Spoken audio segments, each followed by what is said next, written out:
Bonjour et bienvenue dans la capitale de la Drôme, Valence, dans le magnifique parc de Jouvet. Aujourd'hui, on va parler d'immobilier et d'achat en VFA, autrement dit sur plan. Et pour parler de tout ça, j'ai pris rendez-vous avec un expert, maître Johan Montbarbon. Bonjour Johan. Bonjour Alexandre. Comment vas-tu? Ça va bien, ravi de te revoir. Bah oui, moi aussi, je suis content de te retrouver. Alors là, on est dans un autre décor.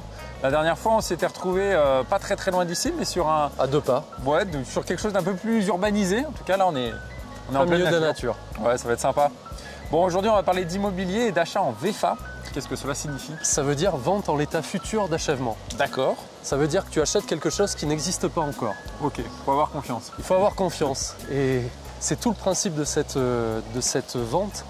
C'est que quand tu achètes sur plan, il faut absolument que tu puisses avoir ce que tu t'attends à avoir. Ouais, tout à fait. Alors, je peux acheter sur plan à la fois une maison, un appartement. Ça peut se faire aussi. Oui, quel que soit le type de bien.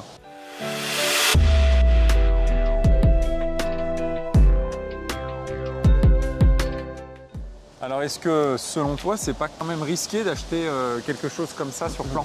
Ça pourrait être risqué, mais le législateur a bien conscience de ce risque. Et c'est aujourd'hui, en matière de vente, le contrat le plus encadré qui existe. Toute une série de protections est là pour protéger l'acquéreur. Ok. Alors moi, en tant qu'acquéreur, du coup, si j'achète un appartement ou une maison sur plan, quels sont les documents que le promoteur est obligé de me donner du coup? Alors il y en a plusieurs, mais les principaux, ceux qui doivent être remis à peine de nullité de la vente, ce sont les plans cotés et la notice descriptive. Alors le plan coté, du coup, ça va me permettre de me rendre compte un peu des espaces, des surfaces. Du dimensionnement de la chose qui n'existe pas encore et que je suis en train d'acheter.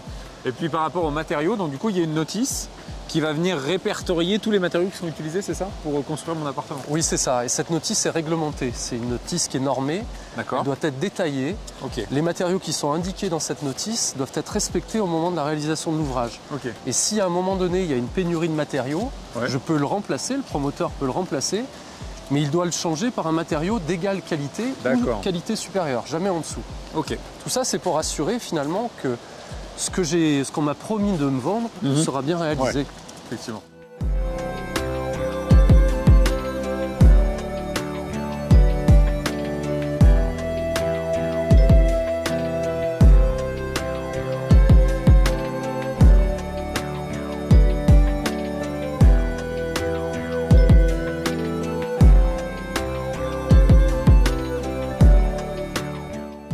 Johan, je viens de signer l'achat de ce bien immobilier.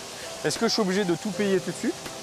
Non, alors là aussi le législateur a prévu une protection, comme ce qu'on disait à l'instant. Oui. Ici la protection, elle va se faire par le fractionnement du paiement du prix.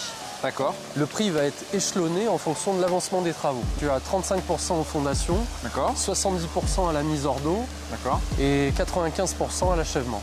Ok. Et les 5% qui restent du coup? À la remise des clés. Ah ok, d'accord.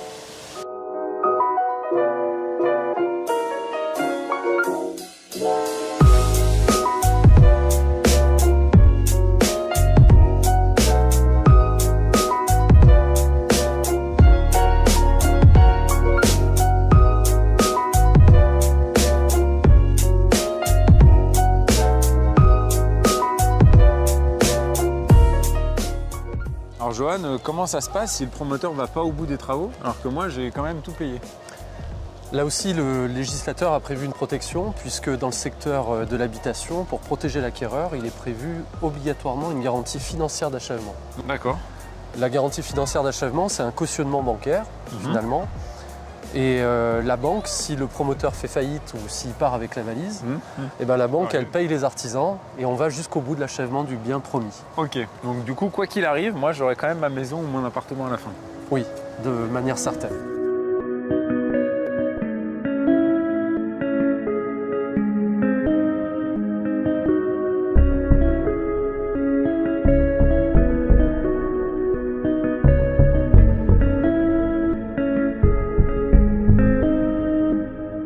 Alors je viens de rentrer dans mon appartement, admettons, et là je me rends compte qu'il y a des malfaçons. Comment ça se passe? Alors là, on a toute une série de garanties. Au moment où on te remet les clés, tu vas pouvoir mettre sur le procès-verbal de réception les petits défauts que tu as pu remarquer. Et le promoteur doit les reprendre dans un bref délai. D'accord. Après, tu as toute une autre série de garanties, des garanties biennales, des garanties phoniques, énormément de garanties qui te protègent.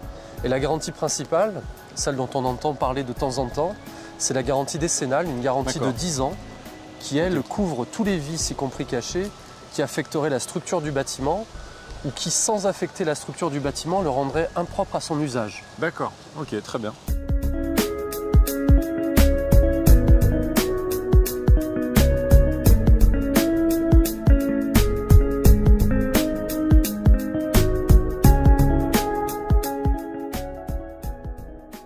Johan, merci beaucoup. Merci Alex. Bon, grâce à toi, je vais pouvoir acheter en VFA en toute tranquillité. Tu as répondu à toutes mes questions. Content de t'avoir rassuré. Bon, à bientôt pour une prochaine aventure. Avec plaisir. Merci à toi. Merci à vous également de nous avoir suivis pour ce nouveau numéro de Passer à l'acte le mag. Je vous donne rendez-vous sur le site passeralacte.com. Vous allez pouvoir retrouver cette vidéo, plein d'autres et aussi des informations juridiques. Alors à bientôt. Ciao.